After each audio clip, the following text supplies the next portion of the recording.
Brought to you by NBC bearing, भारताची पहिली bearing उत्पादक। माजी केंद्रीय अर्थ राज्यमंत्री डॉक्टर भागवत कराड आपल्यासोबत आहेत। साहेब, भारत पाकिस्तान मॅच आहे, त्याच्यावरून संजय राऊत बऱ्यापैकी आगपाकड करतात। जी ऑपरेशन सिंदूर राबवलं गेलं त्यावरून ते म्हणतात की हा सिंदूर अर्धवट टाकला। खरं तर संजय राऊत हे ज्येष्ठ नेते आहेत उबाटा शिवसेनेचे, आणि ऑपरेशन सिंदूर हे राष्ट्रीयत्वाचा प्रश्न आहे, अशामध्ये कॉमेंट करणं योग्य नाही असं माझं मत आहे, आणि त्यांच्याकडून तर अपेक्षा नाही आहे। पण शेवटी ते वैफल्यातून बोलत आहेत, आता कुठंच काही नाही आहे म्हणून काहीतरी वक्तव्य ते करत आहेत। कारण ऑपरेशन सिंदूरमध्ये आमच्या सैनिकांचा, तिन्ही दलांचा आमचा वीरत्वाचा एक भाव आहे आणि भारत देशाचा अभिमान आहे। त्या माध्यमातून पाकिस्तानमधील सर्व आतंकवादी अड्डे नष्ट केलेले आहेत, त्यांचा एअरबेस नष्ट केलेला आहे। म्हणून ऑपरेशन सिंदूर हे एक अत्यंत यशस्वी प्रक्रिया भारत सरकारच्या माध्यमातून आपल्या सैनिकांनी केलेली ही प्रक्रिया आहे। त्यांनी भारत पाकिस्तान मॅचवरून शिंदे गटाला सुद्धा टार्गेट केलं आहे। ते म्हणतात की बाळासाहेब ठाकरे यांचा फोटो लावून जे राजकारण करत आहेत ते डुप्लिकेट शिवसेनावाले आहेत।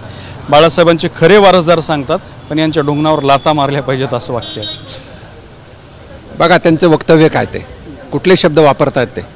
पण बाळासाहेब ठाकरे हे फार महान नेते होते, हिंदुत्ववादीचा पुरस्कार करणारे मोठे नेते होते, आणि हिंदुत्वासाठी त्यांनी म्हणाले होते की जर मला वेळ आली तर मी माझा शिवसेना डिझॉल्व करेन, काँग्रेसबरोबर जाणार नाही। ते त्यांना वाक्य लक्षात आलं नाही। हिंदुत्व सोडून ही शिवसेना काँग्रेसमध्ये गेलेली आहे, आणि खरी शिवसेना जी सुप्रीम कोर्टच्या माध्यमातून ज्यांच्याकडे कल दिलेला आहे ती शिवसेना माझ्या मताने तर ही शिंदे शिवसेनाच आहे, शिंदे साहेबांची शिवसेना आहे, आणि ते हिंदुत्वासाठी ते आता भाजपबरोबर आहेत आणि म्हणे आम्ही एकत्र काम करतो आहे। मग लाथा मारण्याबद्दल काय मग? चुकीचं वक्तव्य आहे, मी त्याचा शब्द विचारू शकत नाही, पण त्यांच्याकडून अपेक्षा नाही आहे, मोठे नेते ते।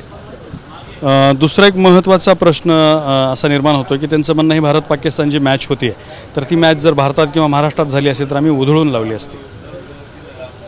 झाली असती तर गोष्ट आहे, सध्या होत नाही ना, झाल्यानंतर बघू त्यावेळेस काय करायचं। दुसरा म्हणजे ऑनलाईन गेमिंगचा जो मुद्दा आहे, जो निर्णय घेण्यात आला होता, या सगळ्या प्रक्रियेमध्ये तुम्ही सुद्धा संसदेमध्ये उपस्थित होतात, काय भूमिका आहे त्याबद्दल? ऑनलाईन गेमला आता ॲक्ट बनलेला आहे, लवकरच आपल्या देशाच्या राष्ट्रपती त्याच्यावर सही करतील आणि कायदा बनेल। खरं तर ऑनलाईन गेमचा हा बिल लोकसभेमध्ये आणि राज्यसभे काल मंजूर झालं। अश्विनी वैष्णवजी आमचे सिनियर कॅबिनेट मंत्री आहेत, त्यांनी हा मुद्दा मांडला, सर्वानुमताने मंजूर झाला। पण हे करत असताना मी एक साक्षीदार म्हणून हात वंच करायचा, त्या बाजूनं सपोर्ट करायचा मला संधी मिळाली, पण विरोधी पक्ष मात्र कोणीही नव्हता। विरोधी पक्षांना माहीत होतं हे बिल आलेलं आहे, तरीसुद्धा या बिलाला त्यांनी सपोर्ट केला नाही, ते वॉकआउट करून निघून गेले। पण देशासाठी, विशेषतः युवकांसाठी अत्यंत चांगलं बिल झालेलं आहे। जो कोणी या हा ऑनलाईन गेम खेळत होता त्या माध्यमातून त्यांचे पैसे लॉस होत होते, गरिबीकडे जात होते, लोक आत्महत्या करत होते, आता असं काही होणार नाही आहे, आणि जर कोणी खेळताना दिसलं तर त्याच्यावर दंडात्मक कारवाई होईल।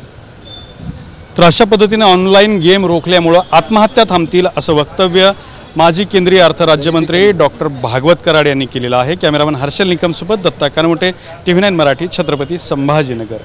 Brought to you by NBC bearing, भारताची पहिली बेअरिंग उत्पादक।